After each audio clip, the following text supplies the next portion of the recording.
Got it in there. Okay, what's cracking? Okay, so I did a video not too long ago about this whole dental facility closing without notice, just like without notice, basically disputing my charges like an American should. We finna haggle. I don't care if you say I owe this or not. We finna haggle, and we finna talk about your horrible services rendered. We have to just deal with all of these crappy services rendered. So I went through all of that dentist stuff. We still dealing with that. So I got a bill from an emergency room visit. I felt like my lady parts was about to fall out. I know they say if you don't use it, you'll lose it, but you know what? That's my discretion. I don't have to use it if I don't want to, and I don't have to lose it because medical science has come a long way in doing things of that nature. I don't want to use it right now. It's mine. I can do what I want to do with it. You make sure it stays in there because it feels like it's falling out. Lighthearted, all this other stuff and all of that. So while I'm looking at this charge card, that's why I always gotta give a shout out. I be cursing on accident sometimes, just want to come out. I'm a fan of profanity. My body knows it. So give a shout out to public access television. So while first of all I'm calming down. I'll do that first just to calm down.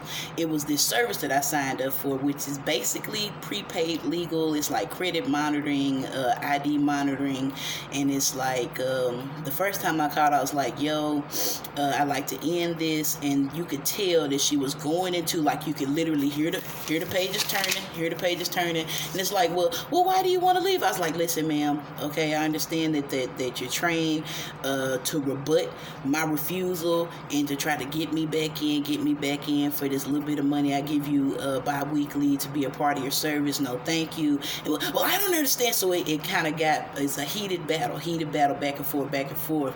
And I'm trying to learn to deal with customer service personnel in a very calm and cool manner. So the second time I called, which was right before, while I'm looking at these charges, and I'm thinking to myself, okay, you meet people with the energy you want to be met with, calm down. And I told dude the truth. I said, it's beginning to feel like a smooth flex. Like, you're telling me that you can offer me security, and you really can't, because security can only be offered by the best in the business. And I said, I'm not downplaying the services that you guys render or supply. I said, all I'm saying is that the type of security that you're supposed to offer us is a security of code.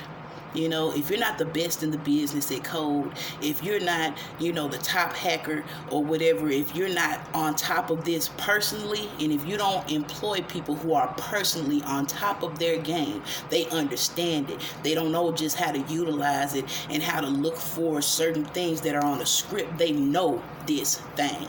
Then you can't offer me any security.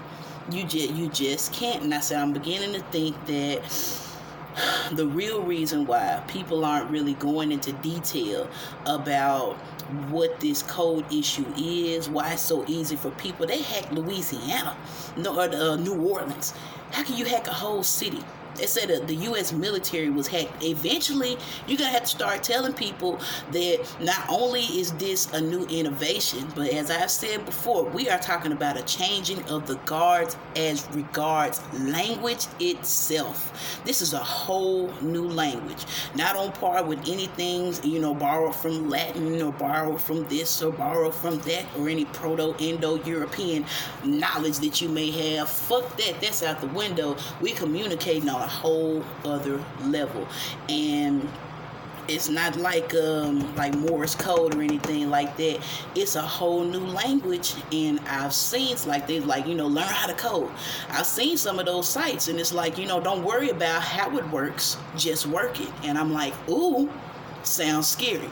So I explained all that to him. So I come to find out that all of those hoops that the first lady that I talked to, with very high red energy, I don't have to jump through all of those hoops. I have several options to get out of it. He understands exactly where I'm coming from, and he hopes that I come back to him eventually, or he hopes that it all gets figured out. I was able to explain exactly how I felt about not the service that they provide, but none of us being provided or serviced in a manner to which we can understand or even seek to understand the realm that we're living in now. You know, you got to get upper echelon with that shit, because it's not just about moving from the ghetto to a subdivision or moving on up to the east side. This is a realm issue. You know what I'm saying? This is are you qualified to fuck around in this realm or not? Yo, but while I was thinking about that, making that phone call, double checking the avenues, I had to get myself up out of there, because I feel like I'm just paying money for something that, you know, and I said it's fear-based, you know. Well, what if your company goes belly up?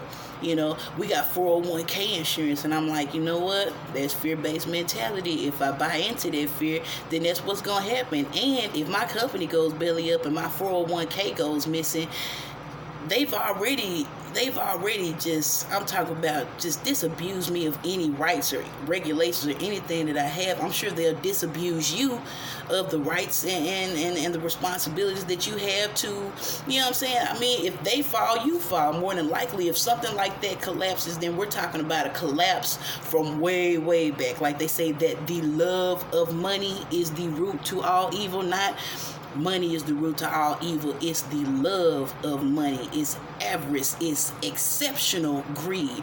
That being the root to all evil. So that if you follow that root all the way back to the first lover and upholder of money, that's where you'll find all evil is right there at the edge of that root, from that seed and all of that. But you're just trying to deal with people, but taking time out, have an honest conversation, not trying to figure out exactly what key points I need to nail your ass to the wall to get you to play to my tune, but also seeking a little bit of understanding along the way. So back to this ER visit, in which I'm watching Sesame Street. Big Bird and one of the new little pink monsters. I don't know the new little pink monsters. I'm not mad at them, but I don't know y'all like that. Okay, so it was Big Bird, and then Cookie Monster came around, and it was like, Cookie Monster, we need a journalist. And he was like, I need to talk about, you know, salary and retirement and you know, compensation. They was like, we'll give you a cookie. Came back with his little stuff on because it's Sesame Street and it's just fun. But while I was looking and assessing what I was going through, getting ready to Google some stuff, some terms that I hadn't heard of, that's the first thing I do. I highlight a term and be like, okay, I don't even know what this is. Let me get caught up. They said, ask the who, what, where, when, and why. Elementary stuff. We forget it sometimes, though, because we so grown. We so grown and so well prepared to do stuff that we forget about the basics, right? So we grown. Asking about my ER charge, like, we could send you an itemized bill. I said, ma'am, you did. I said, now that I have an itemized bill and they had so much for lab work, so much for a pregnancy test, which I told them I wasn't pregnant, but you know, people make mistakes sometimes. I ain't using that thing. I ain't pregnant. If I am pregnant, it's Jesus' cousin, and we got bigger fish to fry. Frying fish, talking about Jesus, that's a little dark. Okay, but anyway, it was ER charge levels determined by amount and complexity of care. I was charged at a level 4.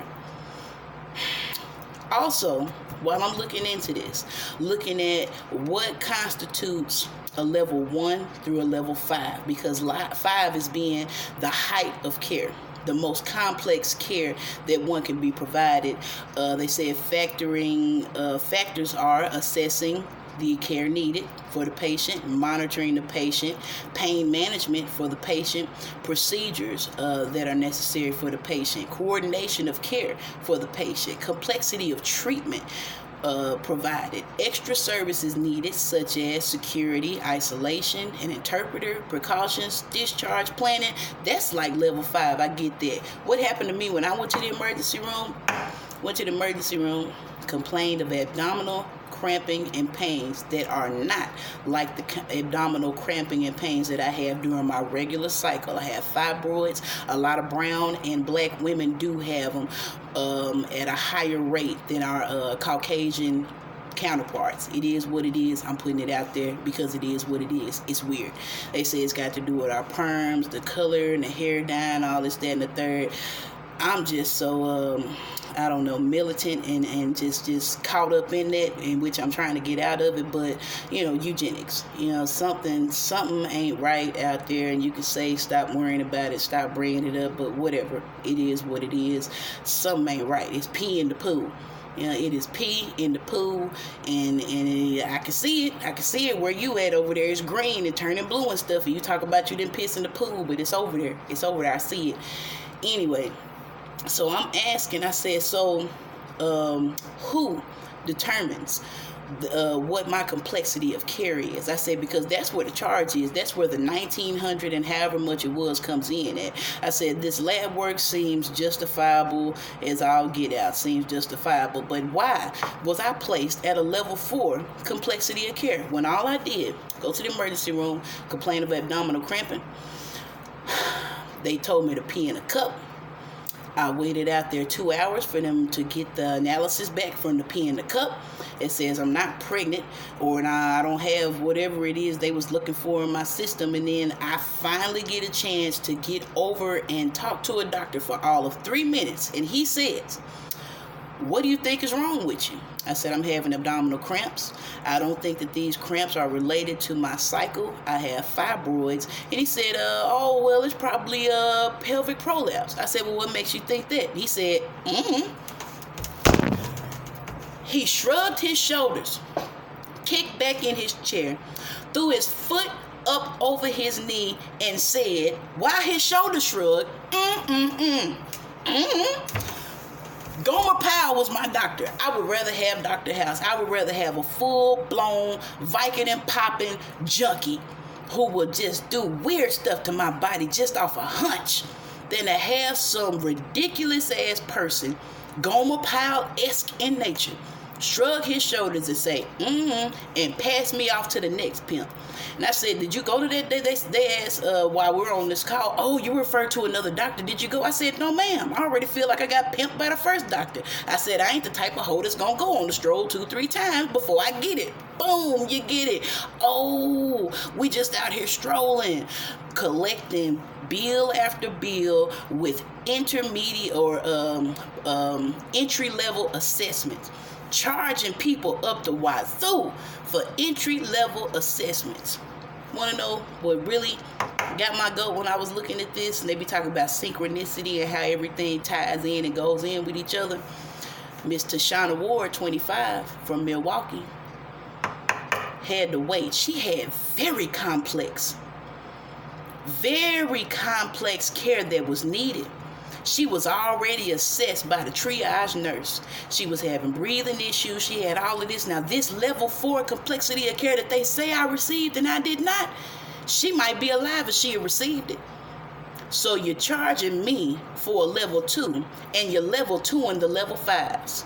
What the fuck? I said, who determines this? So I'm Googling stuff, and it was like, well, it's an algorithm, and, you know, they get into medical billing and coding, and it's all different. I was like, shoot. Where are the facts? Where's the truth? Where is, and that's what I'm going to have to deal with these people on.